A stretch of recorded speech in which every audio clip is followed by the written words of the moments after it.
people continue to speedrun Super Mario Brothers, and the drops at this point are by milliseconds or seconds. But it's getting really interesting as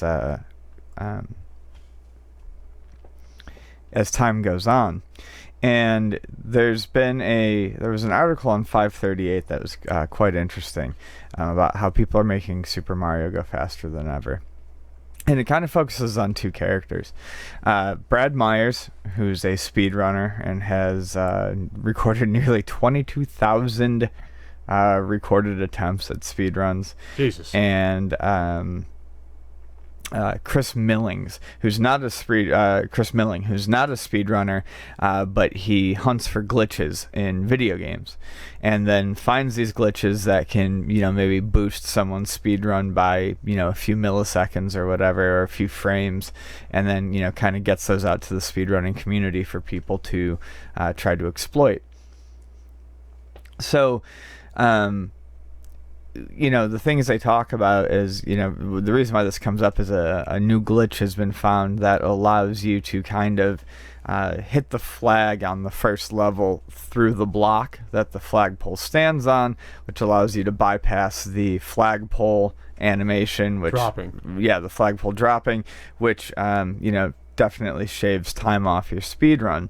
You combine that with what's known as the Fast 4-2 glitch, which allows you to make 2 block bumps, which skips you, I believe, like 21 frames or something. And then there's another glitch, which allows you to skip a vine animation. And no one's been able to pull off all 3, but these would drastically speed up your time. And there's an interesting graph that shows over time, like, how the speed has fallen. And, since Souls I started before 2004, it was about 5 minutes and 25 seconds. By 2008, it dropped about 15 seconds, about 20 seconds to 5:05. By 2011, sitting at 5 minutes, and then little small incremental drops starting around 2013 to now, with looks like quarter-second increments. These are like small, minor glitches. Right, little clusters. So we're getting to the diminishing returns now with these, in terms of pure skill. Say 10, 12 years ago, this is just skill in avoiding everything, going quickly. Now it's evolved beyond that to finding tricks and glitches. But in the speedrun community, every little bit counts, and that's huge. And it's interesting too, because you look back in 04, and the tools that someone like Chris Milling would use to kind of find these tools to find these glitches probably weren't as advanced as they are now. So now they're finding more and more interesting ones.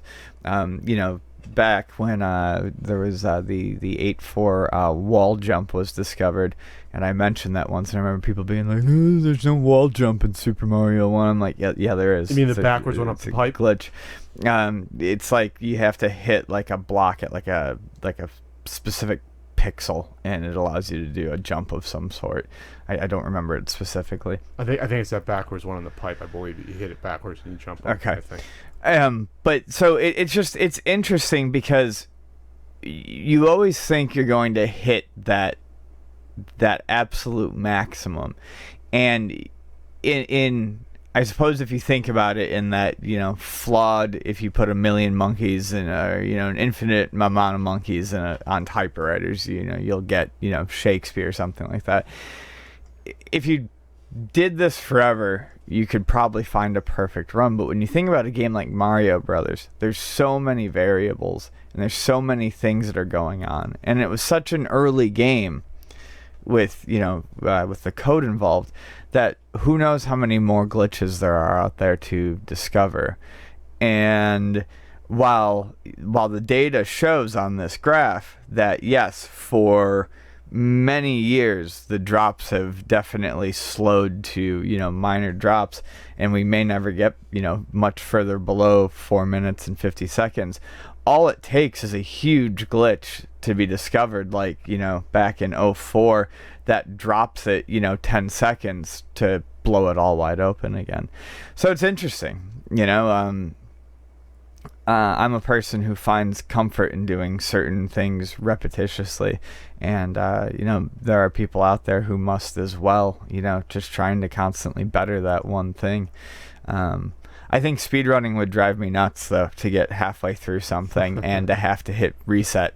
Well, that's part of the game, though. Oh, I'm sure. For them, yes. For That's me, that would drive me insane. But I mean, I find it fascinating. Well, it's only a 5-minute speedrun, so you're not wasting a huge Sure. amount of time. I mean, once you get that good, yeah, you're right. It's not like a Contra, no death run where that'd be more interesting if there's glitches of games like that you can find. But it seemed like, to me, those games is more about just the pure skill and the placement. Whereas this is like, you have to find all the glitches and have some luck. It seems like there's some things that you have to hit where it doesn't always happen. There's like that bullet bill trick near the flagpole, stuff like that, where you can mistime things very easily, but it seems like a little bit. It's not luck, but you can't. No, I don't think there's any. Well, you can't be off a thousandth of a second basically for some of these things. Yeah, like I think one of the tricks, I think it's like the Fast 4-2, they say is like a 3% chance even if you've practiced it like perfectly. Yeah. Something like the level 1-1, going through the block to skip the flagpole animation. That one's a little bit easier. That's more of like a 20% chance if you've pulled it off. Or if you've practiced it, but then I don't know what the percentage is on the vine, and it's not like that holy trinity, gives you the perfect time or the best time, but the unknown percentage of the vine trick plus the 3% of the Fast 4-2 plus the 20% chance of the level 1-1. I mean, you're talking astronomical odds to be able to pull this off. There's a great, and 530, if you don't know, mostly covers political polling and percentage, but they cover sports now and everything else in culture. They have a nice graph here comparing 4 different things. So Super Mario Brothers in 2002 was at about 5 minutes. 5.4 minutes. So it's dropped 27.81 seconds since 2002. That's a huge chunk. Yeah. Cup stacking. People like to stack the cups. Yeah. Since 2002, it's gone from 7.5 seconds to 5 seconds. So that's a huge percentage too. Mm-hmm. That's a third. Rubik's Cube, 2003, it was at looks like about 16 seconds or so, 16 and a half, and now it's down to 5 seconds. Since 2003. That's massive. And the one that's actually Olympic sport, men's 100-meter dash, much smaller percentage. Kind of hard to glitch that. Yeah. Looks like a little under 9.8 seconds since 2002, and now with Usain Bolt, it's at about 9.57 or so. So that's a much smaller increment, but it shows that everything gets quicker. But eventually, you have diminishing returns. It's not like you ever run a 100-meter dash in 2 seconds, unless you have robo legs. Yeah. Which I don't think the Olympics will allow for that. So, Ian, what's your best DuckTales speedrun? We can try that eventually. Want to get to that community? Back when I got good at it, I've never glitched in DuckTales because, frankly, I didn't know them. But my best time at non-glitching was 13 minutes, 7 seconds, I think. I want you to start going on Twitch every day and practicing time and time again the speed run thousands of times even before you get it right. The question is, do I want to do it with glitches or no glitches? I think at this point I would probably just have to do glitches.